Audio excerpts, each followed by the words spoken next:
Martina grows up in the shadow of her perfect sister, ignored by her mother and treated like a living mistake. When she is thrown out of the house for ruining her sister's marriage, she decides to rebuild herself from scratch. Years down the road, destiny grants her the ideal chance to show her abilities, precisely when her family is most in need of her presence. A story of redemption, dignity, and silent revenge. Subscribe to our channel so you don't miss true stories of revenge, justice, and personal rebirth. The rain was beating against the living room windows when my mother said the words that would change everything. "You are the reason this family can't be happy," she said without even looking at me, her eyes fixed on the interior design magazine she had been leafing through for hours. "You are always the one ruining everything." My name is Martina Bellini. I am 26 years old. And that November evening in Milan, I realized that I would never be enough for my mother. No matter how hard I tried, how good I did at university, how much I tried to make myself invisible so as not to bother her. To her, I was just a burden, a mistake that should never have existed. It all started that morning, during breakfast day. My sister Alessia, the perfect daughter, had announced that her boyfriend David would take her to Paris for the weekend.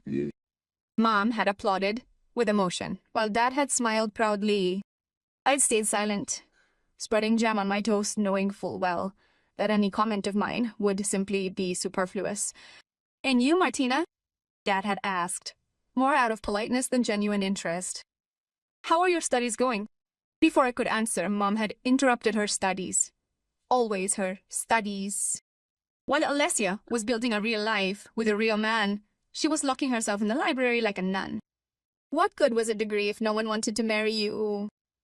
Her words struck me like blows, but I averted my eyes and finished my breakfast in silence.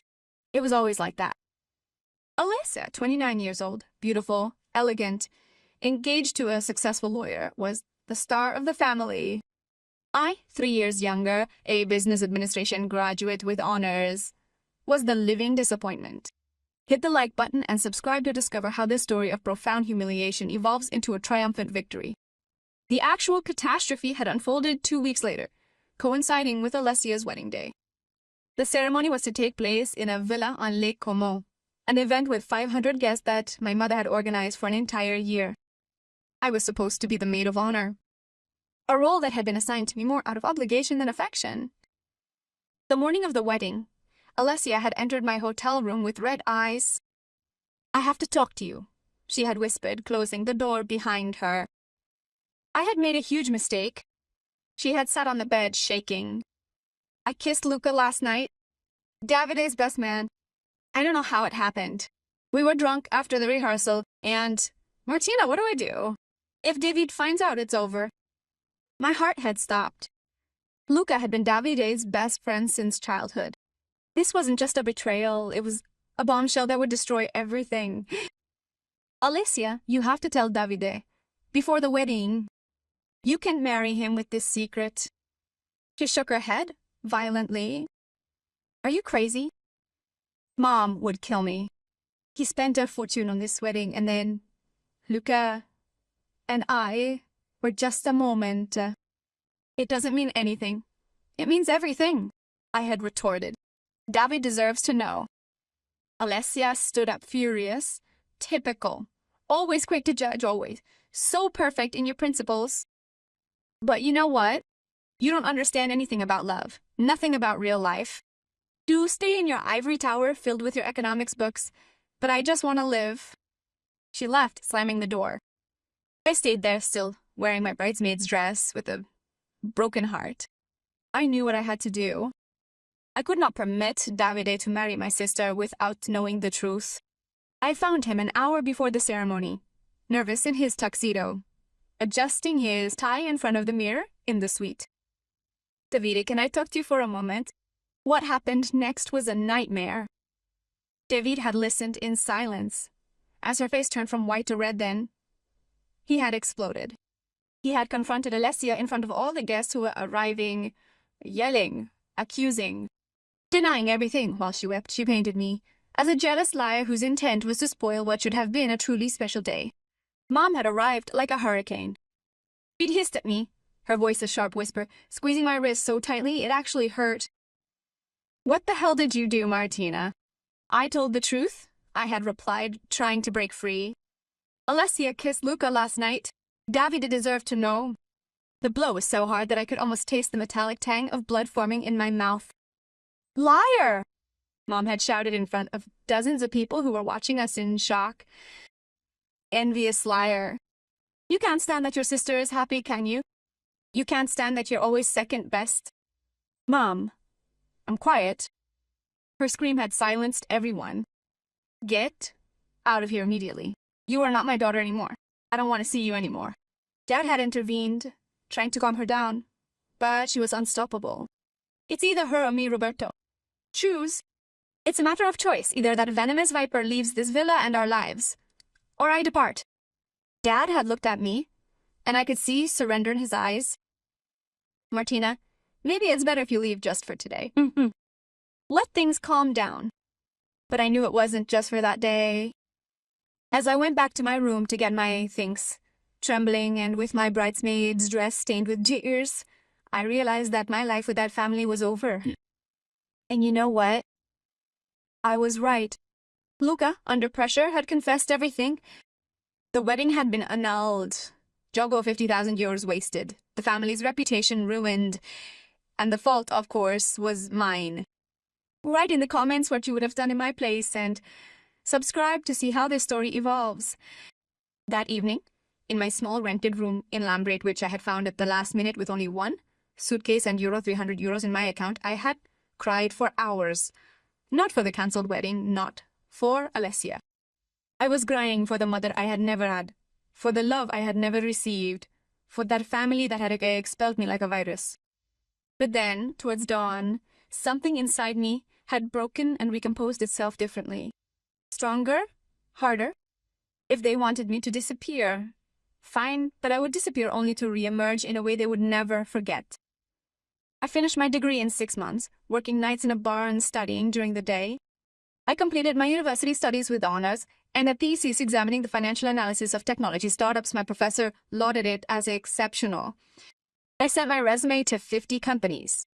Out of the many, just one responded, a small financial advisory firm based in Turin, quite distant from Milan, and consequently from my family. The first year was brutal. I earned very little, shared a 2-room apartment with 2 other girls, ate plain pasta to save money, but every evening after work I studied. Market analysis, investment strategies, economic trends. I devoured books, articles, podcasts. I wanted to be the best. In the second year, I identified an opportunity that no one had seen. A Milanese startup, Vitatech, was developing an innovative app for telemedicine. They had brilliant technology but disastrous financial management. Against the odds with my ridiculously small savings and a loan no bank would give me, I persuaded a private investor to take a chance on my project. I bought 15% of Vitatech when it was worth nothing. 3 years later, Vitatech was acquired by a pharmaceutical giant for €80 million. My share was worth 12 million. At 25, I was a millionaire. I didn't buy a Ferrari. I didn't post photos on social media. I reinvested everything by creating my venture capital company, MB Investments. I've hired the top analysts, invested in promising tech startups, and subsequently built a portfolio that consistently grew at a rate of 200% annually. For 4 years, my family didn't hear from me. I didn't reach out to them, and they didn't reach out to me. I found out from Facebook that Alessia had married a dentist from Bergamo. Mom posted photos of Sunday lunches, trips, and grandchildren I'd never seen. Life went on without me, until that phone call. It was a Tuesday evening in March when Dad called. His voice was shaking. "Martina, it's me. I know I don't have the right to call you, but we need you." My heart was pounding. What happened? The company is in crisis. The family fabric store, the one I've been running for 30 years. We're on the verge of bankruptcy. The debts are too much. The bank wants to seize the house. Your mother and I will be on the street in 2 months. I clenched the phone, and Alessia, a long silence. Alessia can't help us. She's also having financial problems. Her husband lost his job. Martina, you're our last hope. I know your mother treated you badly. I know we hurt you deeply. But you're still our daughter. Please. I closed my eyes, feeling the weight of 4 years of silence, pain, and loneliness. I could have said no. I could have hung up and let them drown, like they had let me drown. How much do you need? I asked instead. You were 200,000. I know it's impossible, but I'll send you a bank transfer tomorrow. It will pay off all the debts of the company and the house.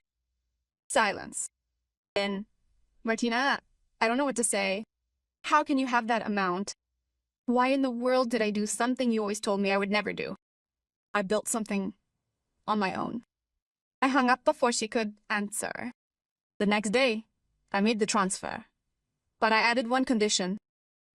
I wanted a meeting with the whole family at their home.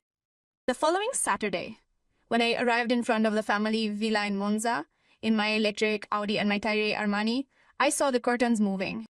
Someone was watching me. My heart pounded wildly against my chest as I pressed the doorbell. Mom opened the door. For a moment, we looked at each other.